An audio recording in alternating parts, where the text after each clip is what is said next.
Kalingap! Welcome back to my YouTube channel. Magandang araw po sa lahat sa amandakong kayo ng mundo naroon ngayon. At ito nga guys, na panibagong reaction tayo mga Kalingap dito sa live ni Kalingap Jomar. At dito po about po sa nangyari po kay Carla doon sa kaarawan po ng ating baby Beyonce mga Kalingap. At dito nga guys, no, pumunta or umuwi si Kalingap Jomar sa kanila, no, sa dito sa Naga mga Kalingap. At dyan din po ay talagang nakasupport din ang mga kapatid ni Kalingap Jomar, no, sa anumang mga ginagawa ni Carla.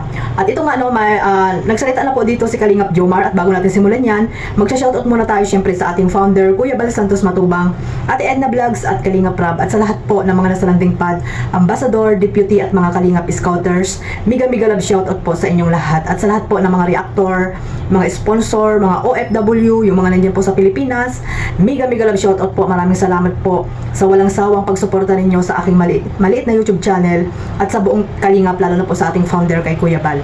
So ito mga Kalingap, no, maila po natin paparinig yung tawag dito. Nakuha ko pong clip video doon sa isang Facebook page, no, kay Ate Dina, no, Dina Magpantay. Ayan, ano nyo po, i-follow nyo po ang kanyang Facebook page mga Kalingap. At isa po yan sa napakamabait na sponsor at supporters po ng Jomcar at syempre ng Team Kalingap. At ito, no, nandiyan po na talagang nagsalita po si Kalingap Jomar na kung nagkamali man daw ay pasensya, no, kasi nga katulad nila na talagang napakarami po kasing tao doon na hindi maiiwasan na hindi nila mapapansin yung kung sino man yung mga bumabati sa kanila mga Kalingap. At ayun nga, isa nangyari kay Carla na siguro naman hindi naman nila talaga in-approach ng maayos, di ba mga Kalingap, na alam naman natin talaga si Carla ay isa sa mga napakamahiyain sa Kalingap Angels. So ayan mga Kalingap, iparinig ko nga muna sa inyo yung sinabi dito ni Kalingap Jomar, no. At ayan, sabay-sabay natin pong pakinggan mga Kalingap. Si Carla, shoutout kay Carla, kumusta ka dyan? Hinahanap po yung anong ni Carla. Chin, shoutout po sa inyo. Isa po, I miss you too. Di pa eh, nasa ano pa kasi ako ay. Wala kasi ako guys sa diet guys. How are you feeling Carla? Kumusta? Ang hirap po pag nagkakamali. Actually, hindi naman po yun pagkakamali. Kasi ako po personally, baka mayroon na din akong hindi na anuhan eh. Baka mayroon din akong, baka nasabihin na rin ako masungit kasi hindi ko na anuhan. Tawag niya, nakawayan or what. Opo. Ganun po talaga, hindi po lahat na anuhan. I think baka na misinterpret lang siguro po. Pero hindi po yan ano, hindi po yan ano pasikal. Hindi po yan suplada.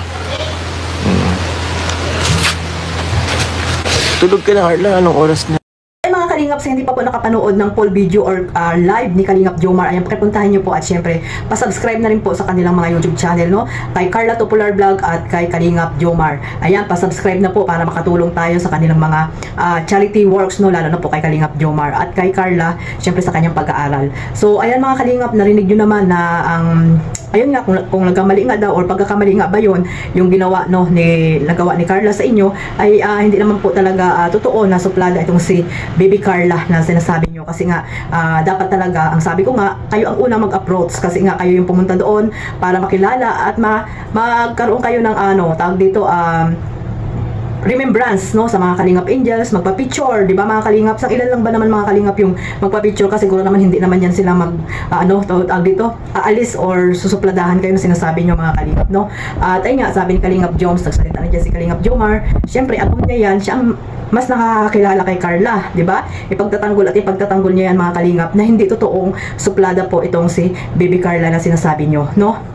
At ayun, sabi nga ni ni Kalingap Jomar, no, napakarami po kasing tao kahit nga sila, 'di ba? At hindi lamang si Kalingap Jomar, siguro naman ay hindi nila napapansin yung ibang kumakaway sa kanila, 'di ba? Kasi nga sa sobrang daming tao, hindi na yun hindi na nila mapapansin mga Kalingap. Mabuti na lang sana kung mga lang yun, 50 tao lang sila, 30, 'di ba? At talagang lahat po ay accommodate kayo or lahat ay mapapansin kayo, lahat ay matawag dito, mai-entertain kayo, di ba? So wag po tayo mga piling VIP.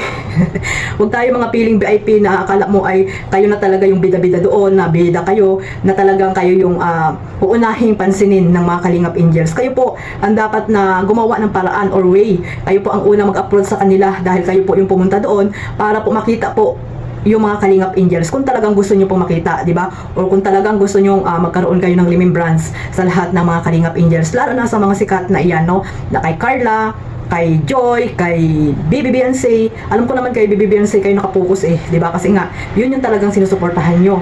So, sana kung yun nga, no, na yan nga yung sabi ko, na pumunta kayo doon para makiisa, no, dumalo sa kaarawan ng ating BBBNC. Sana mag-focus kayo doon.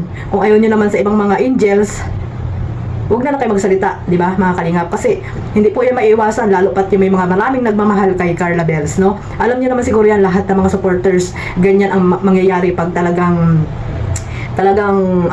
kinukumpara nyo ang kanilang mga minamahal na mga Kalingap Angels, di ba? Hindi lang po yan, di ba mga Kalingap, na nangyari yan, no? Na sabi ko nga, pag nagla-live kayo, iwasan yung chismisan dito, chismisan doon. Kasi napakarami po mga supporters po ang Team Kalingap, no? Hindi po yan maiiwasan, kaya huwag kayo magsasabi dyan na bakit pinahaba pa itong issue na to. Kasi hindi naman talaga maiwasan yan. Alangan namang hindi kayo papansinin na mga nagmamahal kay Carla, hindi po pwede yan. Lalo kami na nagmamahal ng mga reactors sa mga Kalingap Angels na pinoprotektahan ang mga bashing, no? Kami nga, lagi namin sinasabi yan na wag ikumpara ang mga Kalingap Angels dahil unang-una, yan po yung ayaw na ayaw ni Kalingap Rab na ipagkukumpara-kumpara nyo yung mga Kalingap Angels dyan dahil hindi po sila pari-pareho ng ugali kasi nga ay yung magkakapatid nga, di ba, sabi ko ay hindi rin pari-pareho ang pag-uugali, yan pa kaya sila mga Kalingap Angels. Kaya dapat yan po yung isa sa mga sinasabi ni Kalingap Rab na iwasan ang pagkukumpara sa mga Kalingap Angels. Dapat lahat po ay suportahan natin, no? Protect the Kalingap Angels sa mga bashing. Hindi po tayo nangunguna para ibas po sila mga Kalingap. At tayo po ay katulad nyo, nanay pa naman kayo. Nanay pa naman kayong tinagurian. Pero kayo yung grabe kong makapagsalita dito kay Baby Carla natin, mga Kalingap, no? Dapat hindi po ganoon kasi nga si Baby Carla ay napakabait po niya na bata, no? Kahit na po sila yung mga nakakasama ni Carla, ay hindi naman po nakakapagsalita ng ganyan. Yan, katulad si Ayan, si Agum niya, si Kalingap Jomar. Diyan na kayo maniwala kasi lagi niya kasama yan. At hindi lang lagi kasama. Yan ay kanyang minamahal, di ba? Kasi hindi naman yan mamahalin ni Kalingap Jomar kung walang magandang ugali itong ating si Baby Carla, di ba mga Kalingap? At syempre si Kalingap Rab, di ba? Love na love niyan dahil siya ang naka-scout kay Baby Carla natin. At ayun nga, di ba yung Carsi, magkaibigan po yan. Kayo ang kayo ang naggugulo sa mga community, sa mga samahan ng mga bawat supporters ng EDSA at Jomar, di ba? Ng Jomcar pala mga Kalingap, na alam naman natin na talagang solid person na yan sila. Pag nagpe-premiere ay talagang naandyan po ang mga Jomcar. Pag nag-premiere ang Jomcar, nandyan din ang ibang EDSA. Ayaw ko lang sa inyo kung kayo ay nakasupport, kasi yung ibang EDSA po na talagang EDSA supporters na mababait na nakikilala ko ay talagang nakasupport po sila dito sa Jomcar. Hindi lang natin alam kung sila ay nakasupport kasi hindi naman nila talaga kilala ang ugali ni Baby Carla na noong pa man ay talagang mahiyain na itong batang ito. At dahil nga si Kalingap, mabuti nga, di ba, marami siyang nakikilala or nakakasalamuha, no, mga Kalingap Angels, ay nawala po kunti yung kanyang pagkamahiyain. Kaya sana isipin po natin, no, yung mga sinasabi natin para po maiwasan na mabiral tayo.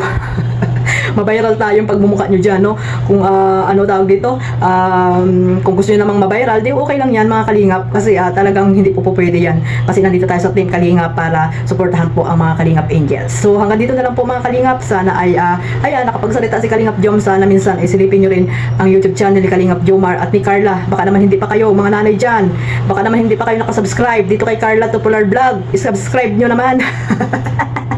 Para naman matuwa kami sa inyo, no? I-subscribe nyo at itong si Kalingap Jomar, no? Suportahan nyo po sila, lahat ng mga Kalingap Angels.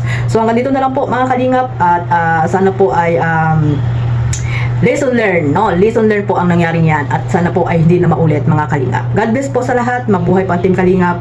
Bye-bye.